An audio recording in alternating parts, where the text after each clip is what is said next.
Melbourne was tense as headlines highlighted a gang called Apex, accused of carjackings, home invasions and riots at the Moomba Festival. Politicians cited African gang violence, while social media spread fear. But was Apex truly a brutal gang terrorising Melbourne, or just a few teenagers magnified into a national concern? Today, we explore the Apex case, the crimes, the political reactions, and how this name has permanently altered Melbourne's views on youth, race, and policing. However, be sure you subscribe to the channel before continuing. It all began on Apex Street in Dandenong, Melbourne, back in 2012. The Apex gang was founded by two adolescent brothers and quickly made news around the city. People were discussing carjackings, home invasions, smash and grab burglaries, and even riots at the Moomba Festival, so they weren't just a local annoyance. But what exactly was the Apex gang? Author and lawyer Dr. Brian Williams explains in his book, Melbourne Under Siege, the moral panic behind the Apex gang and youth crime. According to him, it wasn't a typical organised gang. If anything, it was a small cohort of offenders, mostly connected through a Facebook network that might have had around 200 members at its peak. The streets were not terrorised by these children. They went to more affluent suburbs, kicked down doors, took car keys and left a trail of scared and shocked victims in their wake. Melbourne felt under siege as a result of the moral panic their actions sparked. The media and public quickly linked the gang to the South Sudanese community, even though the group had offenders from different backgrounds. Dr. Williams points out that Apex became a shorthand way to symbolise African youth crime without actually saying it. The backlash hurt law-abiding South Sudanese Australians the most. Many were harassed in public and treated with suspicion in shops. Some found it harder to secure jobs or rental housing. Even children felt unsafe and afraid to go to school. Dr. Williams also puts Apex in context. Australia has a long history of youth gangs, from postcode-based crews like Dandenong's 3175 gang to the Sharpies. He says youth crime often comes from young people not seeing a positive way forward, and programs like sports teams can actually help. Youth crime has been going on as long as we have had youths. It is possible to turn these kids around, but there's no simplistic answer to this. Media coverage was mixed. Some said the gang didn't exist. Others painted it as a massive threat. Williams says there were elements of truth on both sides. Crime stats could be read in different ways. I don't think you can blame the media a great deal. 19-year-old suspected Apex gang member has a criminal history running 7 pages long. They can only report on the crime as it happens. The better way to stop the reports is to stop the crimes in the first place. The Apex gang may be defunct now, but the online conversation hasn't gone away.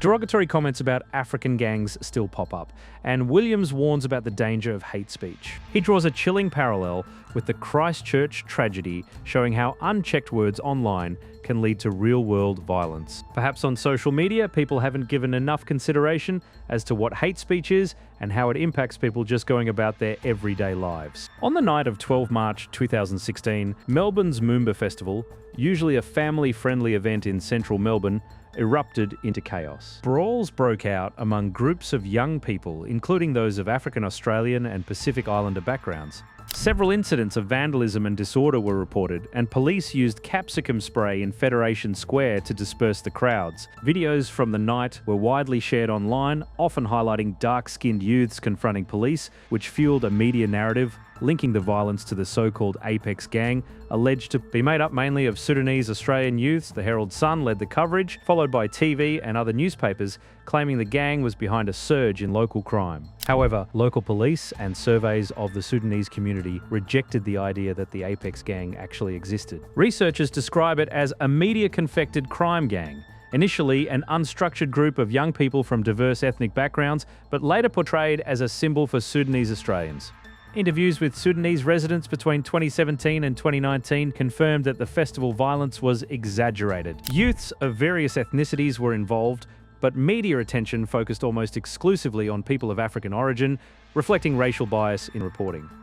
The Moomba events demonstrate how social media and sensational reporting can create a moral panic, turning a few incidents into a story about gang culture and community fear, even when the alleged gang was largely a symbol rather than a structured criminal organisation. After the 2016 Moomba Festival clashes, the media quickly linked the Apex gang to a series of carjackings, assaults and burglaries across Melbourne. Police experts, and even alleged gang members denied the existence of an organised gang, but Apex had already become a folk devil, representing what researchers describe as a broader crime threat that drew on xenophobic fears, including anti-immigration sentiment and concerns about terrorism.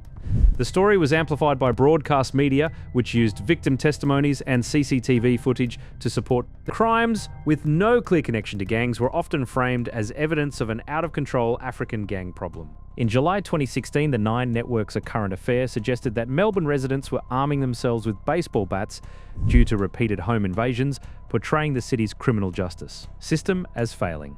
The 2017 Moomba Festival also drew heavy media attention. Police made 53 arrests, but 14 were for being drunk and disorderly, and authorities stressed that those arrested came from across Melbourne and that the incidents were not gang or race-related. Shortly after the festival, the police commissioner confirmed that the Apex gang did not currently exist, and that when it had, it was not an ethnically based group. Despite this, sensationalized reporting continued. In May 2017, A Current Affair aired an episode titled Apex Vigilante, claiming victims of crime had been forced into vigilantism because of a supposed breakdown of law and order. Around the same time, federal MP Jason Wood, chair of the Joint Standing Committee on Migration, published an article in the Herald Sun citing crime statistics about the Sudanese community. With South Sudanese hugely overrepresented in violent crimes in Victoria, the protection of all those living in Melbourne and Australia must come first. This period shows how media coverage and political commentary escalated the panic, racialising youth crime and turning Apex into a symbol of fear, even though authorities and community members repeatedly stated the gang did not exist in any organised sense.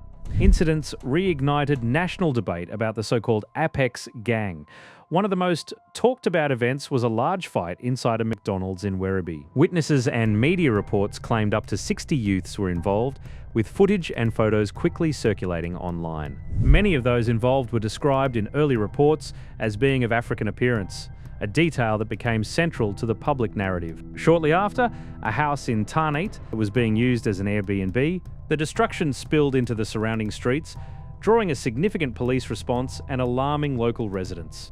In another separate incident, a police officer was assaulted by a group of youths after attempting what was reportedly a minor shoplifting arrest. Again, initial reports highlighted the ethnic background of those allegedly involved. While youth crime had been debated in Victoria for years, the timing and proximity of these December incidents created a powerful perception that Melbourne was experiencing a coordinated wave of gang-related activity, bringing the Apex label back into headlines and political discussion. In the lead-up to the 2018 Victorian state election, alleged African gangs became a major political talking point.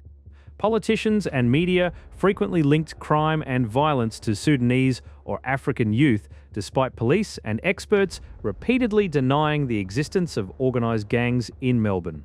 Research with journalists from this period also suggests there was pressure from media outlets to include an African crime angle in reporting. In December 2017, the Liberal-led Parliamentary Joint Standing Committee on Migration published a report claiming an increase in gang activity and falsely stating that Sudanese Australians were responsible for 1.4% of crime in Victoria. The report repeatedly used the term gangs, even though Victorian police stated no such gangs existed. Following the report, MP Jason Wood was quoted in The Australian. "A lot of migrants have no understanding of the law. I was told by South Sudanese people that breaking into someone's house and stealing a car is not a big deal." This was followed by a series of sensationalist articles in the Herald Sun, which highlighted the ethnicity of alleged offenders using terms like African appearance, gang, and feral thugs. The press also framed several incidents as part of an African crime wave, including a street brawl, an Airbnb party that caused property damage, and the alleged assault of a police officer. Coverage in the Herald Sun and the Australian edition of the Daily Mail presented these events in populist racial terms, prompting reactions from politicians. Prime Minister Malcolm Turnbull, Federal Health Minister Greg Hunt, and Immigration Minister Peter Dutton all commented on the supposed gang problem. Dutton stated, "People are scared to go out to restaurants at night because they're followed home by these gangs, home invasions occur, and cars are stolen. It's African gang violence." He also blamed the wider community, saying, If people are not prepared to integrate by sending their children to school and preventing them from wandering the streets at night committing offences, they don't belong in Australian society. Dutton's claims were widely mocked on social media and contradicted by Victorian Labor politicians, Victoria Police Commissioner Graham Ashton, and members of the public. Turnbull and Hunt continued to criticise the Victorian government, with Turnbull suggesting Premier Daniel Andrews lacked the will to tackle the gang problem, and Hunt claiming African gang crime in some areas is clearly out of control. The failure is not the police, but the Premier, former Prime Minister Tony Abbott, also challenged the government's denials of African gangs during a 2018 radio interview. In January 2018, Channel 7 aired an interview with Blair Cottrell, leader of the neo-fascist United Patriots Front, showing a meeting with the True Blue crew, both claiming to address gang violence committed by young African men and describing it as an immigrant crime crisis. Throughout 2018, A Current Affair ran multiple reports suggesting Melbourne police were being restricted from tackling African gang crime, including a segment called Cops Gone Soft that interviewed former senior police officers. This political and media discourse linked race and immigration to crime, fueling anti-immigration sentiment online and contributing to the re-emergence of far-right groups like Reclaim Australia, which shifted its focus from Muslims to alleged African gangs. Parents and the Sudanese community were frequently blamed, with the media portraying the supposed gang problem as a failure of integration. The Liberal Party's 2018 election campaign heavily emphasised law and order, described by researchers as a fear campaign. Despite this, the strategy had limited impact and Labor retained government. In the November 24th election, media attention on African gangs and immigrant crime dropped sharply. As headlines intensified in late 2017 and early 2018, the hashtag African gangs began trending across social media platforms. What had begun as a discussion about specific criminal incidents quickly morphed into a broader debate about migration, identity, and national security. Members of the African Australian community reported receiving threats. We saw a young person from an African community coaching young people, and someone approached and said, "If you ever touch my child, we're going to kill you," said community leader Kot Manoa last week. The language used in public debate had real-world consequences. Throughout January 2018, Victoria Police were careful not to label the youths as members of a highly structured criminal syndicate. What this is, it's young people coming together, networking through social media, coming together and engaging in criminal activity. Victoria's police chief, Graham Ashton, told reporters last week police described them as street gangs, not organised crime groups in the traditional sense. That distinction mattered. It suggested loosely connected networks rather than a formal hierarchical criminal organisation. At the same time, police maintained a zero-tolerance approach to youth offending. As the debate intensified, community figures began speaking out.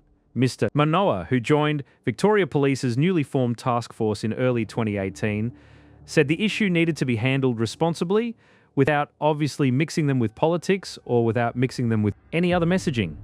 Richard Deng, another community leader, rejected the label entirely. The majority of these kids are born here, they're bloody Australian. Let's call them that way.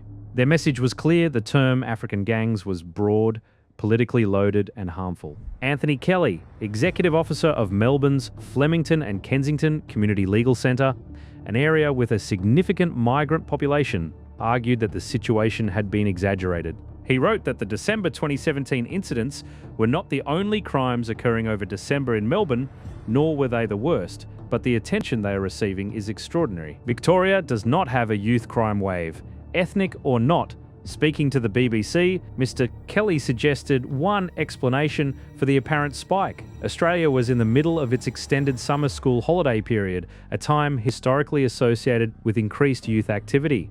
He also warned that over-the-top media coverage had strengthened white nationalist groups who had been actively lobbying media outlets, politicians and police about what they described as a threat from African communities. Mary Sayers, Deputy CEO of the Victorian Council of Social Services, said portraying the incidents as part of a bigger wave of African crime was very destructive and politically motivated ahead of the November 2018 election.